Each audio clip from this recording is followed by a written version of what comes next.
Good afternoon, Dana. How are you doing today? I'm doing okay. It's been kind of a rush morning, but for the most part, it's going well. That's good. That's good. Well, I'm glad to see you this week to continue your supervision process. I know last week we went over some things and just kind of just reflecting back on last week. I know we kind of honed in on case related issues that you were having. And today I just want to pick up or either ask you, is there anything in particular that you want to focus in on today for supervision? Yes, I do.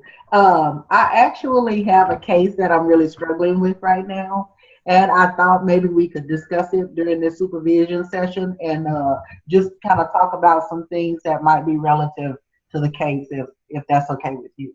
Yeah, that's sure. That's okay. Well, let's get started. What are some? First of all, let's revisit your. I know you were working with an extensive caseload, but what is going on with this particular case that you would like to discuss today?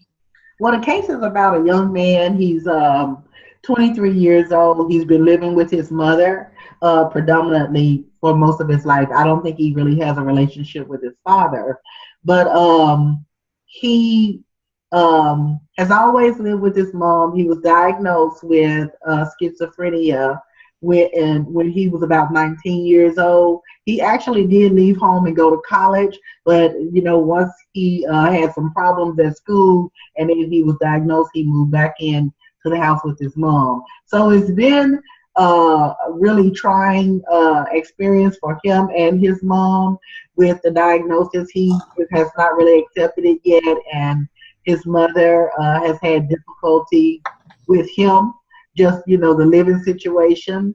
So he's in inpatient again because he got off his meds and was acting out, and his mother brought him. Well, she had to get the police involved this time, but she had him brought here to the hospital, and we were talking in a session with the mom about what the plan would be once he discharged.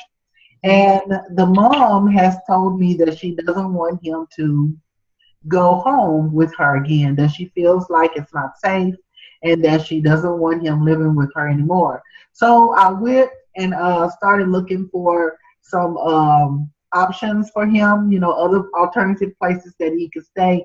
And I found a place that I think would be good for him. Is like a residential center where he can live, and he'll still be pretty much independent. He'll have his own room. There's other people there that's close to his age. Um, but when I told the mom about the place, she was all for it until I told her that his disability check would then start going to the place. Okay. She's been really upset about that, and she was saying that she uses that money to, pay her mortgage, and so she wants him to go there, but she still wants to have control of the check. Well, I tried to explain to her that once he is admitted to that place, that there's no way that can happen because the agency would actually go through Social Security and have the check rerouted to them, and they would become the guardians of his check. And they use that money to pay for his stay there, and then they give him a small portion of that money just to buy stuff like sodas or cigarettes or whatever personal needs he has. So now we're at a crosshairs because his mom is wanting to keep his check, and I don't know what to do about that. I can't get her sensed into the fact that if he goes to this agency, then the money will go with him. And I'm really a little bit um, angry with the mom, I guess, about it because, I can't imagine not having him stay with her since he's her son. And then the other thing is that, she really seems to be more concerned about the finances than she is about him. So I don't know where to go from here. Okay. And just to kind of recap, because you did bring up a lot of dynamics about this particular case, but just so I am on the same page, and I understand what you're saying, Dana. This is a case. The child has been admitted back into the hospital. Now, I heard you say that the mother has not really been properly educated on his illness, and I just wanted to just stop right there and ask, do you know if anything has been done to help the mom fully understand his illness? No, his mom has had psychoeducation. Okay. She had a lot of information provided to her about his illness, so she has been properly educated on it. Now, has she or her son really accepted it and understand that this is going to be a life changing, a life altering illness for both of them? I don't know that they've accepted it, but they have been provided a lot of information. Okay. And then something else that stuck out to me, Dana, was that you mentioned that you are angry. And the whole process of the mother still wanting to keep the check. He will have to go to a facility, and it's been explained to her how that process worked, correct? Yes. And so what I want to get from you is I want to help you process everything that's going on as it relates to this case, and your feelings, and even maybe some personal issues that I could kind of hear. You may some frustrations, but talk a little bit more about why are you angry? Well, I mean, it just seems like the focus is no longer on her son. Now the focus is all on about the money, wanting to keep the money, and I understand she's a single parent and, I'm sure it's hard been having to raise a child on her own, and now her child is sick, he has this mental illness, and it just seems like she's very distracted about her own needs and not about his. Okay. And this is what I'm kind of hearing is this you just maybe formalizing your own opinions about what the mother is going through? Well, I don't know what she's really going through except for what she's told me. Um, I know that she's had a rough time. I mean, like I said, this time she had to get the police involved, and I know that was a hard decision, because he was aggressive. Mm-hmm. So I don't really think it's my own opinion of her. I think that I'm just kind of trying to understand from what she's told me. Okay. And that's and it sounds like you've done a really good job, Dana, with explaining to her about the whole process of her son, the process of um, having her finances, his check to go to the facility that he will be going to, and even some support to her. But I just want to make sure for you that it's no transference issues, because we always talk about the code of ethics, and we talk a little bit about the code of ethics every time we meet. But what do you think would stand out if we were to focus in, if you were to pull out your code of ethics right now? What would be one of the things that you may want to consider when looking at this case and looking at what the mom is dealing with and everything that's involved with this? Well, first, I would, I guess, right to self-determination. I mean, she doesn't have to allow him to live with her. Mm-hmm. And I really don't have a problem with that because, I mean, if he's aggressive, he needs to have some alternative place he can live, because I don't really think that she would be able to handle him if things really got out of control. So, Mm-hmm. right to self-determination would be first, and then, the worth and dignity of every human being. But I would see that more for him, because he's the one in the vulnerable position. He doesn't know yet that he's not going to go home with his mom, Mm-hmm. and I'm sure he probably thinks this is just another hospital visit, but the discharge is going to be very different from what he's always done. I don't know how he's going to take that. Um, so I would think those two things would be the biggest standouts. Yeah, and I think those are two great points too. And I was, would echo the same things: dignity and worth of a person, the right for self determination. But I would like you to look at it in a more holistic view, and not just the client, but the whole family unit, because um, anytime there's transition, there's adjustment, it will affect the whole family unit. And it does seem like the mom is involved with this case, even though it may be some things that she's fully not understanding of, or because she has been functioning and operating like this, it may just take time for her to work through all of this transition, even with the issue with the money. But for you, as the person that's overseeing this case and the lead person on this case, what other supportive services that you think you can lend to the mother in this whole transition? Well, the only other thing I could think of is they have some support groups at NAMI, National Association for the Mentally Ill. And I am going to suggest to her to go to some NAMI meetings because there'll be other parents there who've had some of the same experiences with their children. And I think that she could really gain some insight in about not only his disease, but about just the whole process from listening to other parents who've been in the same situation as she has. I was thinking about what you said about transference. You're not thinking that I'm having some transference because of my own disability, are you? Well, and that's a good question that you raised, Dana. And I would want to pose that question back on you.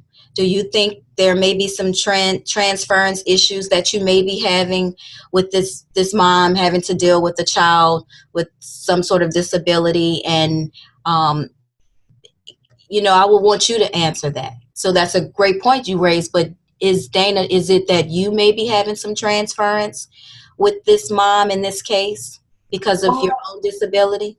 I don't think so. I know very well that my situation could be very different. It would be very different if I was born to any other parents besides the ones that I have. My parents really instilled in me independence, and they really pushed me to make a life for myself. Mm-hmm. So I don't think that I have any transference as far as to the disability thing, because I know my life could be very different. I could have very well have been in a group home had it not been for my parents seeing that even though my legs didn't work properly, that my mind was very strong. So I don't really see that as my having any transference as far as my disability.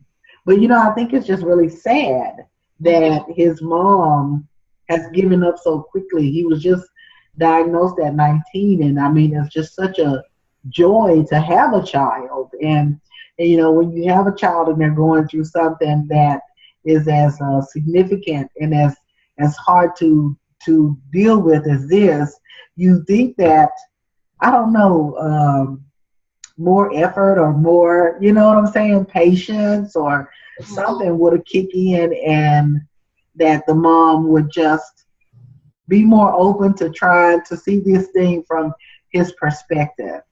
Mm-hmm. Right. And I understand everything you've just said, Dana, and I could hear like your passion behind this case. But I can also hear some of Dana. And so, as clinicians, as therapists, we always want to make sure that we are not that we're just mindful of where someone else is at.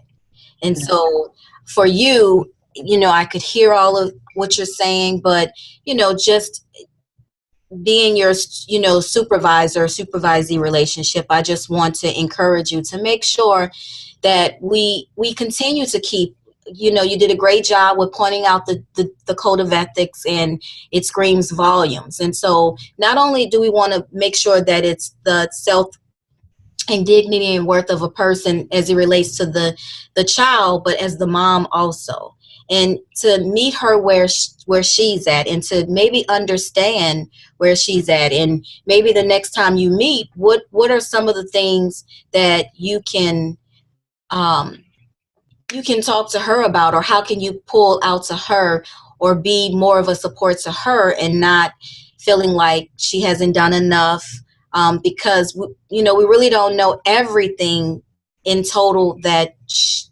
how this is really affecting her emotionally, right?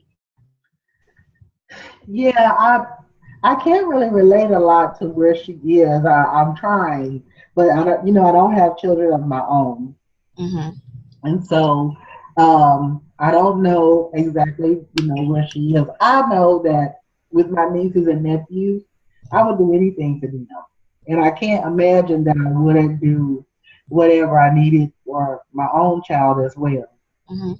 So I don't know if I can really relate to where she's coming from, and I guess that's why I kind of resonate more with her, with the client, Mm-hmm. because I am a daughter, I am a child of someone, Right. Right. And so I think even maybe a different approach, with this case, because it does seem like it's very challenging. Um, um, it's a lot of things that's going on in this case, but I think we also want to, you know, focus in and hone in on what's important. And that is making sure that you provide the level of services for the client and the mom.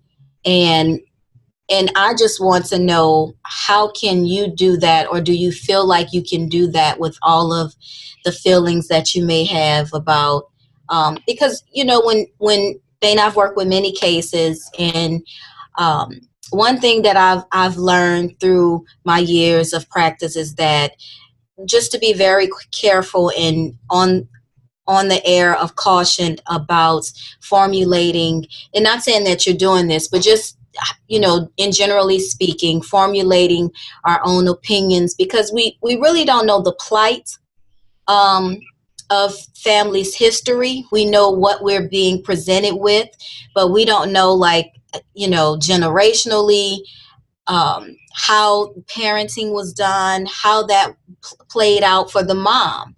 And so it could be just maybe the mom needs more parenting or more education. And so, just, for you, I would encourage you maybe to explore those other areas that you feel, are like challenging for you. And sometimes it's because things are challenging for us. It may be some transference that's going on. And just for you, it's good that you have the opportunity to get supervision, because this is where we get a chance to hatch all of these things out, and to maybe, realize some things that we may be feeling or thinking that may not be about that person, but may be about us. And so, I just would encourage you to maybe think about those things, and just think about maybe how you can approach this case differently with working with the mom to get through everything that she's going through. I did have one thought about myself in regards to the mom. It's kind of a selfish thought, though. Yeah, I don't know that's if I should share that. Yes, you're more than, this is the place where you want to share it, Dana, because this is where we make things, we make it right. We discuss it, we talk about it. And so, Okay. yeah, more, Well, please. that's not just with the mom, but whenever I see parents and they bring children in, and you know they different situations and circumstances, and it's hard to really get the parents on board to what's needed to happen for the kids. I always think about the fact that I don't have children of my own. It's not that I didn't want to. I certainly wanted to, but because of my disability, I wasn't able to have children. So, sometimes I just question, like, my goodness, I could have been a better parent than that, but it seems like sometimes all of the parents who, all of the people who aren't the best parents are the ones with the children. And, it's hard to say what I would have done if I had a child because I don't have one. But I would, as nurturing and loving and caring as I am with my own nieces and nephews, I can't help but think that I would be that and more to Mhm. a child of my own. So I just, I don't know. It is a selfish thought, why didn't I have children? If not, instead of, Yeah. thinking about that in terms of the parents' reactions to what's going on with their children. Um, but I try to put that aside. I really do. I try to not draw that into the conclusions that I'm making about what's going on with families. But I don't know. Maybe that's coloring some of my some of my attitude in this situation. I don't know. Yeah, well, I just want to just appreciate you, Dana, for being so transparent and honest about some of your own feelings and thoughts as it relates to parenting and, um, not having kids of your own, um, and even just becoming more self-aware of this. And this may be something that you may want to look into, um, a little deeper, because you don't want these thoughts or, that you may have to carry over into your practices as you relate to, dealing and working with families that you may view as not being the greatest parent or not exhibiting the greatest parenting skills. And so, and making sure that you're aware of that. But I do want to commend you, because that is very important, because this is something that you have identified. And I just want you um, to really think about, even the transference about your, feeling like maybe you could have been a better parent. And, could it be some type of feelings that you may have towards, the parents that you service. And so, um, but just, really keep that in the forefront. And that may be something, as you go through your your line of work or your practices, you may want to, just be aware and do some real self-realization with yourself about this particular issue here. Well, I do want to take a look at that. I do want to take a look at it, and I don't know, maybe think about it in different terms. I don't want it to I don't want it to interfere with the work that I'm doing with the families. I love my work. I absolutely love my work. I love my clients. You know that.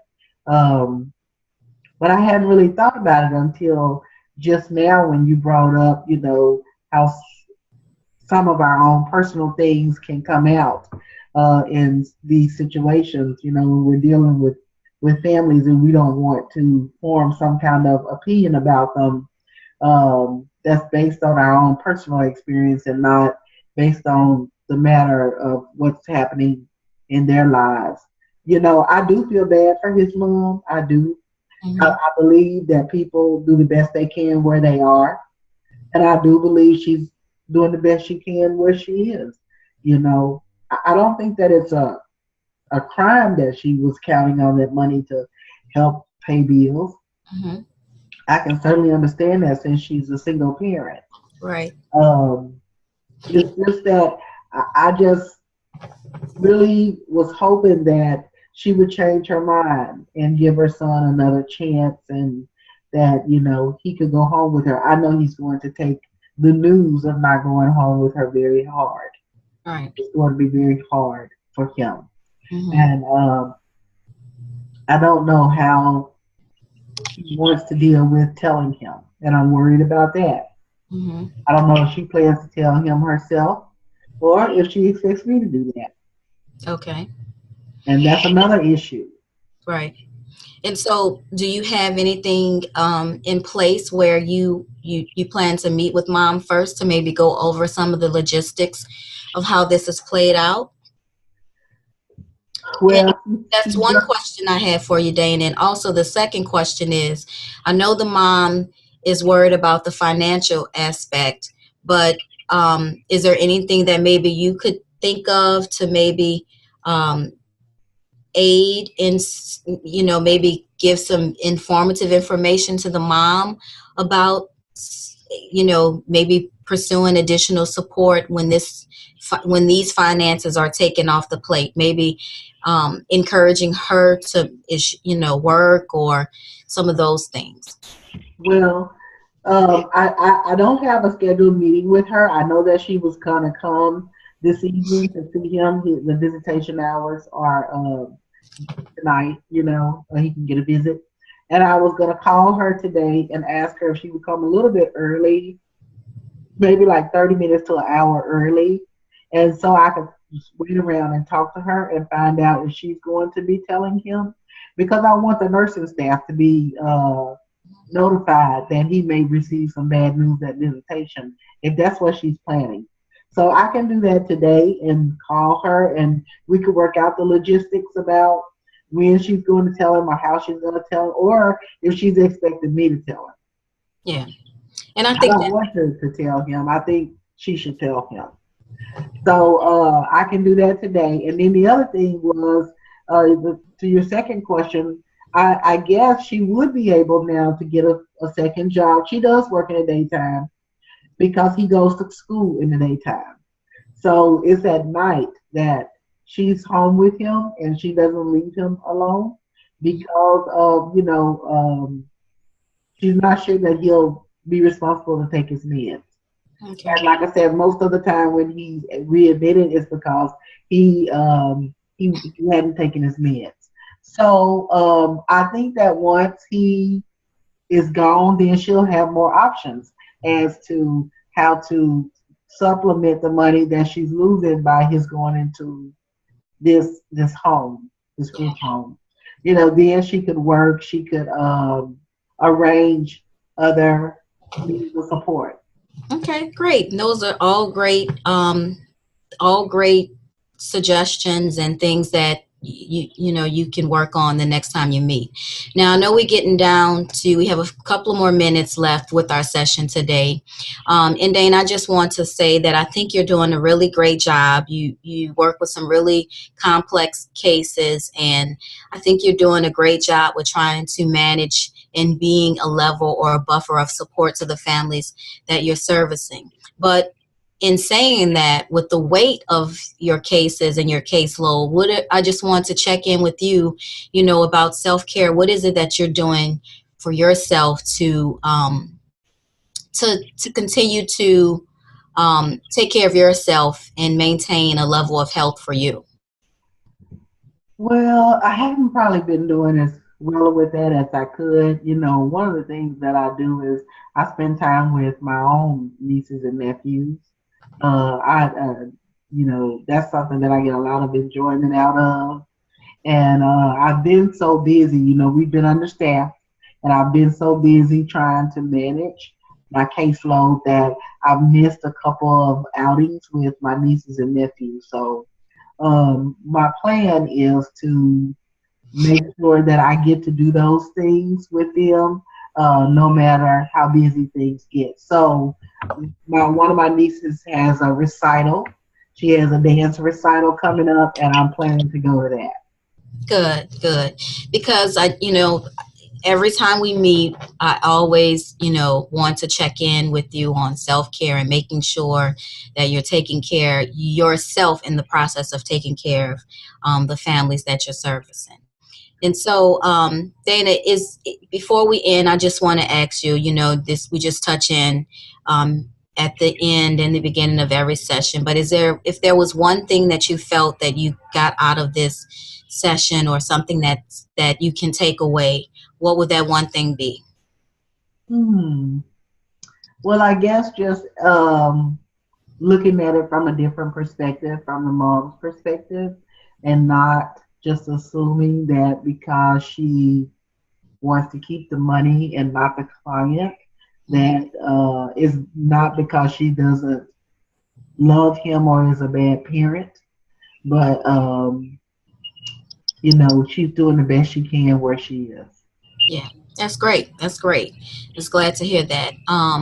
And Dana, if there is anything that I know next time we meet, you would have probably talked to the parent, met with her, and then if it's okay with you, maybe next time we meet, we can kind of I can you can kind of give me an update on what has happened between now and then. And also just know that if it's anything that you need, any additional support, that I'm here for you, and as a resource. And so utilize that in me. And so just, also just wanted to let you know again, I think you're doing a very great job in managing your cases. Well, I appreciate that, and I would love that if we could talk about it next time, and I give you an update on what happened. So if I need something before then, I will most definitely give you a call. Yeah, most definitely. Well, it's always a pleasure, Dana. Look forward. I know everything is going to go well. And like I said, if you need anything in between, definitely feel free to reach out to me. And I will see you next time we meet. All right, thank you All so right. much. You're welcome. Bye Okay, bye. bye bye.